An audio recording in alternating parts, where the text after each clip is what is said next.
এবার Karatoya sub division ক্যানেলের ওপর দিয়ে হিম পাইপ বসিয়ে অবৈধভাবে রাস্তা তৈরি করছে কয়েকজন। জানা গিয়েছে রাজগঞ্জ ব্লকের বিন্নাগুড়ি গ্রাম পঞ্চায়েতের শেল্টার বাড়ি এলাকা দিয়ে করতোয়া সাব ডিভিশন ক্যানেল তৈরি হয়েছে কৃষকদের সুবিধার্থে। সেই ক্যানেলের ওপর অবৈধভাবে হিম পাইপ বসিয়ে রাস্তা তৈরি করে ফেলেছে পরেশ রায় সহ বেশ কিছু মানুষ। পুনরায় হিম পাইপ বসিয়ে রাস্তা তৈরি করা হচ্ছে।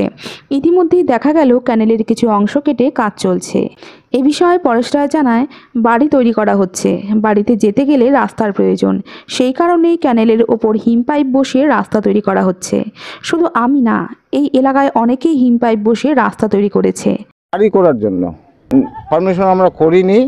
আমরা দেখতেছি যে বাদলাগঞ্জ থেকে 20-25টা বসা আছে, ওরা যখন এমনি বসাইছে আমরা বসাই দিলাম। এখন ওদের কোনো অবজেকশন নাই, অবজেকশনটা আমাদের এখানে আসলো।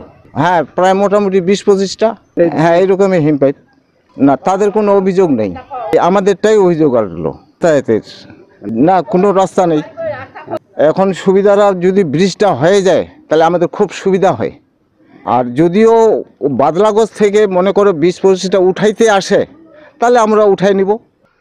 অন্যদিকে এই বিষয়ে এলাকার পঞ্চায়েত সদস্য অর্জুন মণ্ডল জানায়, গরিব লোক ক্যানেলের পাশে বাড়ি বানাচ্ছে, হিম পাইপ বসিয়ে মাল নেবার জন্য রাস্তা করেছে, পরে সরিয়ে নেবে।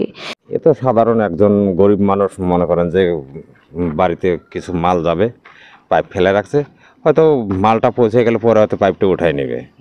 কিন্তু পিছনে তো বড় বড় ইন্ডাস্ট্রি হচ্ছে, প্লটিং হচ্ছে, সেখানে অনেক কালভার্ট এরকম করা আছে, কিন্তু সেখানে আজ পর্যন্ত বাধা হয়নি। কিন্তু জানি না একে যে কেন এসে বাধা দিল। আর এখানে গোয়েল কাটার সামনে আমাদের ক্যানাল ডিপার্টমেন্টের জমিনের উপর দিয়ে প্লটিং হচ্ছে, কিন্তু সেখানে অফিসে জানানো হয়েছে, সেটা নিয়েও কোনো মানে এই ক্যানাল ডিপার্টমেন্টের কোনো হেলদোল নাই। প্রচুর আছে, কোনো অভিযোগ কোথাও হয়নি। কোন কোন এলাকায় আছে এগুলো? বাদলাগঞ্জে আছে, মকর সভায় আছে, আমাদের শেল্টার বাড়িতেও আছে। এখন এরা তো জানে না, দেখছে যে অনেকে বসাইছে। এই বিষয়ে বিন্নাগুড়ি গ্রাম পঞ্চায়েতের প্রধান সমীজুদ্দিন আহমেদ জানায়, ব্যাপারটা আমার জানা নাই, আপনাদের কাছ থেকে আমি শুনলাম। যদি এই ধরনের কিছু হয়ে থাকে সেটা আমি খোঁজখবর নিচ্ছি। আমি প্রয়োজনে আমিও ওখানে ফিল্ডে গিয়ে দেখবো, যাতে অবৈধভাবে কেউ রাস্তা কেটে হিমপাইপ বসাতে না পারে, সেটা আমরা অবশ্যই দেখব। সেটা তো মানে অন্যায়, আমরা দেখবো, অবশ্যই ব্যাপারটা দেখবো। আমরা আমাদের কাছে যে কোনো ব্যাপারে আসুক, যে কোনো অভিযোগও আসুক, তৎক্ষণাৎ আমরা সেটার আইনগতভাবে ব্যবস্থা নিই। আমরা সেটা আপনি বললেন, আমরা অবশ্যই নিব, আমরা আজকেই খবর নিচ্ছি। অন্যদিকে ঘটনার পরিদর্শন করতে গিয়েছিলেন সেচ দপ্তরের আধিকারিক।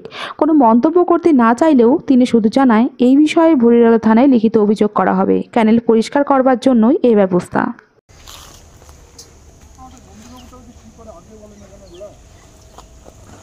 অ্যাক্টিভিটিস বাড়াতে না না, আমাদের তো খালাসই নেই।